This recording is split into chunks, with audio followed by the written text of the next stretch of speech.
Welcome back sa Pocket Sense PH. For this video, pag-usapan natin yung Versace Pour Homme Dylan Blue.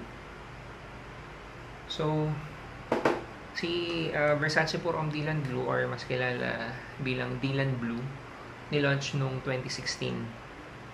Pag pinapag-usapan tong pabango na to sa kahit anong forum, tatlong salita laging lumalabas: fresh, clean, masculine. So, pakita ko lang yung spray. 200 ml bottle nga pala. Ginagamit kasi namin for decant. Okay. Yung 100 ml na bote ko, parang ganun din yung sprayer. Okay din yung sprayer niya. Magandang mist din yung nilalabas. Yun. So, for the initial spray, yung sa top notes niya, mixture ng bergamot, grapefruit, saka aquatic notes.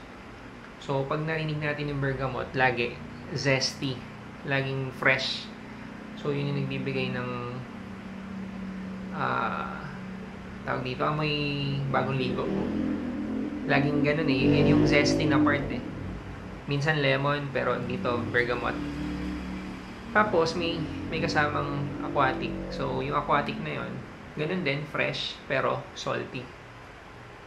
So, yung initial scent niya, sa initial spray, maamoy mo agad is amoy malinis. Magta-transition siya papuntang mid. Doon na unti-unting lalabas yung mga spices. Pero yung pagdating dito, hindi ganun ka-powerful or hindi ganun kalaki yung magiging impact doon sa kabuuan ng scent. So, for me, nagbibigay lang siya ng added depth. Parang binibigyan ka lang niya ng mas complex na scent profile, pero hindi niya talaga binabago.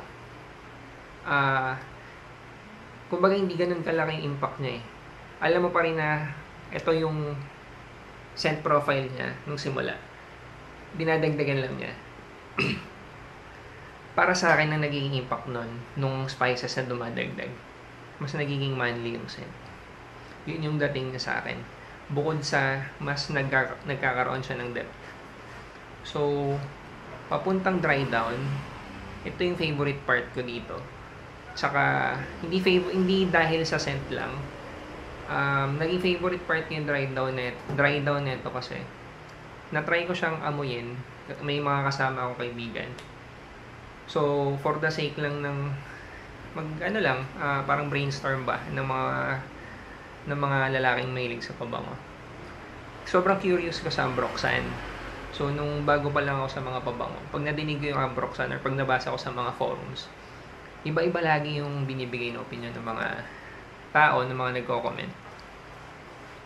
So, na-realize ko, hindi talaga lahat ng tao okay doon sa Ambroxan. Okay. So, pagdating sa dry down nito, puro woods, musky, may mix na Ambroxan. So, ano ba yung effect ng Ambroxan? Or ano ba yung naamoy natin pag gano'n? Meron dalawang klase. Sa experience ko, it's either salty na parang skin scent. Salty pero hindi na bad way. Pero gets mo yun, yung salty na parang medyo skin scent lang talaga.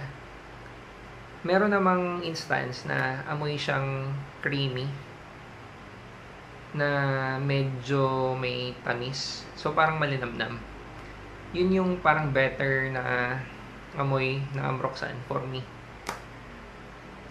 So, dito sa Dylan Blue, ang dating niya sa akin, yung pangalawa ko sinabi, parang may tamis tsaka creamy. Yung tamis na sinasabi ko, hindi talaga siya yung tamis na more on linamnam eh. Hindi talaga sweetness.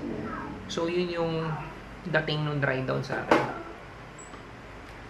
So, ano yung sinabi ko? Woody, musky, Ambroxan. So, yung woody, musky, nagbibigay pa rin ng freshness. Tapos, dagdagan mo ng Ambroxan na sabi ko nga, ang dating niya sa akin, creamy, na parang malinamnam. Nadidinig ba yung pusa sa background? So, okay. So, balikan ko lang bahagya yung ibang friends ko na nagsabi na parang salty yung dating na may skin scent. So, research kami before. Yun yung lumalabas din sa mga forums. Laging hati. Kung pwede ko nga bilangin, baka 50-50 eh. So, konting kwento. Nung nag-start na ako mag-collect, 2019, may friend ako sa Pabango PH. College buddy. Okay. Naging classmates kami sa ilang subjects. Hindi ko alam na mahilig siya sa Pabango. Nag-join ako doon. Ilang groups yung na-joinan ko. Nandun siya. Tapos chinat ko siya. Nagulat din siya na nandun pala ako. So, isa sa una niyang nirekomenda sa akin. Versace Eros Flame. Tapos, etong Dylan Blue. So, yun. Tinarget ko na. Nung time kasi na yun, parang sobra yung hype doon sa dalawang pabango na yun eh. Tapos, parang dito sa atin, di ako sure kung tama ako. Pero at least yun yung nakikita ko nung time na yun. Mas popular ang Bleu de Chanel, tsaka Dior Sauvage. Bakit ko nabanggit yung dalawa na yun? Kasi kapag pinag-uusapan ng Dylan Blue, hindi mawawala yung dalawa na yun. Yung Dior Sauvage, tsaka yung Bleu de Chanel sa usapan. Parang sila yung pwede mong pagpilian. Kung kukuha ka ng blue scent na ganun yung vibe, yun yung tatlong pwede mong pagpilian. So, kung pwede ko lang parang yung comparative matrix ko personal, si Dior Sauvage yung pinaka-rugged for me. Si Bleu de Chanel yung pwede ko i-consider na boy next door. Hindi ko kasi makita si Bleu de Chanel na rugged eh. Alam mo yun, si Bleu de Chanel at si Sauvage parehong clean, parehong fresh. Pero alam mo na magkaiba yung personality nila. Si Sauvage talaga para siyang action star, ganun. Si Bleu de Chanel parang cutie-cutie yung dating eh. So, yun, okay. Para sa akin, ang gitna nila, si Dylan Blue. So, pinaka-manly for me na amoy doon sa tatlo na yun, Sauvage. Hindi ko sinasabing hindi manly si Bleu de Chanel. Pero, paano ko ba i-explain? Parang siya yung, kung ikukumpara ko siya sa lalaki, parang siya yung lalaking goody-goody. Yung parang ino-consider na mabait. Si Sauvage yung bad boy. Ito yung nasa gitna. Kasi for me, very manly yung amoy niya. Pero good boy din siya. So, para sa akin, ganun yung mix nung scent profile niya. Hindi ko alam kung nagme-make sense sa ibang tao. Pero kapag kinukumpara ko siya sa personality ng tao, parang ganun ko na nakikita yung vibe. So, yun lang. Ginawa ko ng ganitong video yung Dylan Blue kasi natuwa ako, may nag-message sa Shopee namin. So, mag-check out siya ng Dylan Blue. Gusto daw niya matest. So, binigay ko insights ko tungkol sa Dylan Blue. Pero at the end, sabi ko, may sabi ko doon. Parang sabi ko na good decision na itry. Kasi, isa to sa mga pabango na baka love or hate din eh. Nauso sa Pilipinas, sa frag community ng Pilipino. Sinasabi amoy laway. Si Dylan Blue. Kung si Bleu de Chanel, yung sinasabing amoy ipis. Si Dylan Blue daw, amoy laway. Hindi ko naman magets yung sinasabi nila amoy laway. Baka dahil yung salty na part, or baka, sabi ko nga kanina, may dalawa kasing pagtanggap dun sa scent ng ambroxan eh. So, baka yung salty na skin scent, baka yun yung sinasabing amoy laway. So, siguro swerte ako na na-enjoy ko siya. Kasi sobrang na-enjoy din siya ng mga tao sa paligid ko. Yung kasama ko pa iba-iba ng comment dito. Pero parang lamang naman yung gusto niya. Ginamit ko yan sa work, maganda rin yung feedback. Tapos, parang super versatile niya for me. Naalala ko lang, Parang siya yung mas manly na counterpart ni Versace Pour Homme. Si Versace Pour Homme parang mas goody-goody yung dating eh. Ito yung goody-goody na parang mas manly. Mas manly na version ni Versace Pour Homme. So, good alternative. Tapos, bagay na bagay sa climate ng Pilipinas, sa weather natin. Mas bagay siya sa mainit. Mas magpe-perform siya. Okay lang siya kahit hindi mainit. I mean, kahit gabi or kahit na December, ganyan. Kahit umuulan, okay lang. As in, ano talaga siya. Pwede mo siyang gamitin kahit kailan. Bagay sa kahit anong damit din eh. So, ito, bagay na kahit nakasando ka lang, lalabas ka, bibili ka ng lugaw. Mamalengke ka. Or, pasok ka sa office, naka-polo. Bagay din siya. Yung price pala niya sa mall, mall price niya is approximately 6,000 pesos. Pero para sa mga nasa local frag groups, alam nyo naman na may mga mas murang pwedeng pagkuhanan. So, may nakalimutan pa ba ako? Yun lang. Kung gusto nyo yung amoy fresh, amoy clean na manly or masculine, leaning towards na masculine talaga, pero hindi rugged, sakto to.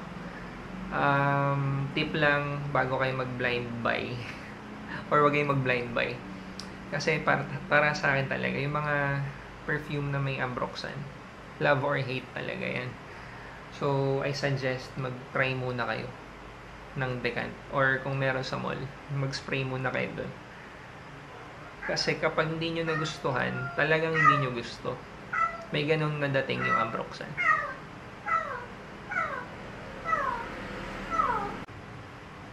Nutol ko yung video, magrarambulan yung mga pusa ko dito eh.